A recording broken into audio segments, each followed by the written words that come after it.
Let me broach the topic of one of Nintendo's most successful third-party franchises of all time by saying something a little internal and potentially controversial. I don't like Mega Man. It's not the difficulty. I love a challenge from time to time. Playing these games has always felt like studying to me. You know, when you were in secondary or high school and you had the arduous task of revising a ton of seemingly trivial facts and methods to get you through your finals, only to forget 95% of it as soon as you left the exam hall. That's what Mega Man is to me. You can't just go into a level having never played it before and hope to beat it. You just won't. You have to learn it first.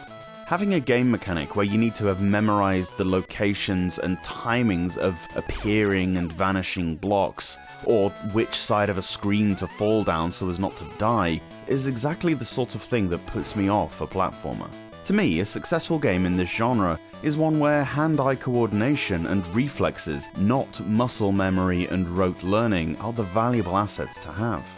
Where's the fun in playing a game over and over, dying at the same spot because you jumped a split second too late, or couldn't remember exactly where the next enemy will spawn? A bit of memorization is fine, that's the sort of thing that comes with practice, but when it's the focus, the selling point, when you have to play a game screen by screen with utmost patience, what's the appeal there?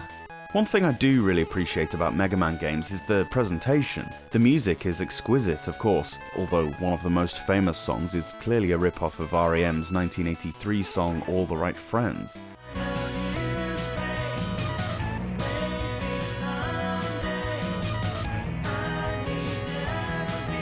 It's replicated here well, and the rest of the soundtrack is as good as it ever was on the NES. The art style that was already well established by 1991, there were already 4 NES/Famicom games, made the transition to the smaller screen very well too.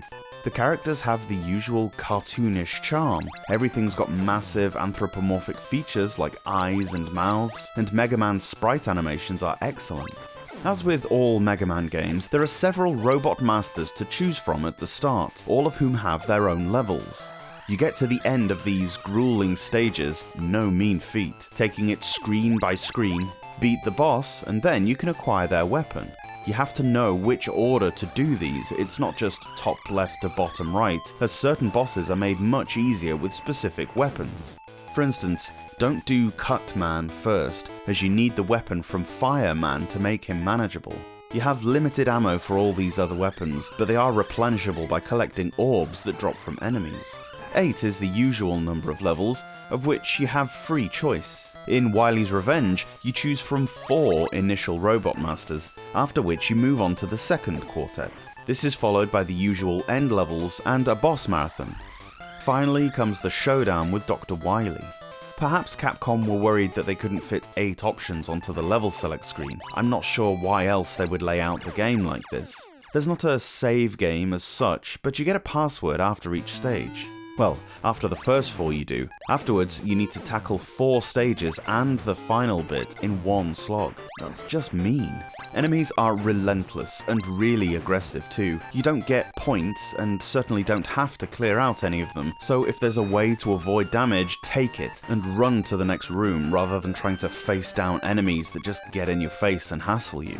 Controls-wise, this is a little more stripped back than later games. There are 4 more Game Boy games as well as a couple on the Game Boy Color, each one slightly more complex than the last.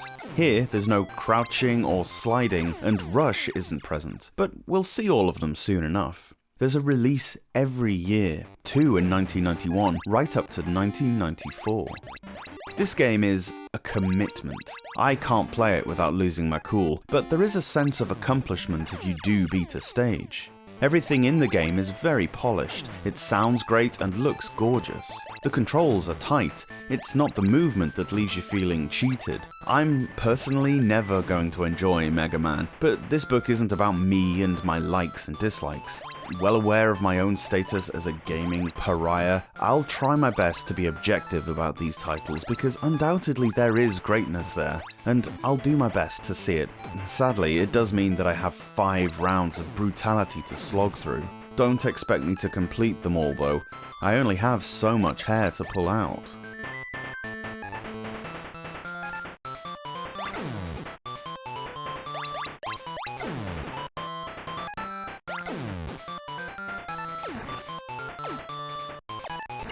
Thanks so much for watching this video. Let me know your thoughts on the game down below, and if you can spare a second, give the review a quick thumbs up, it really helps out. Subscribe to the Portable Power Podcast for a new Game Boy review every day from Monday to Friday. Or alternately, new episodes of the podcast drop every Saturday and Sunday on whichever platform you get your pods. See you later on.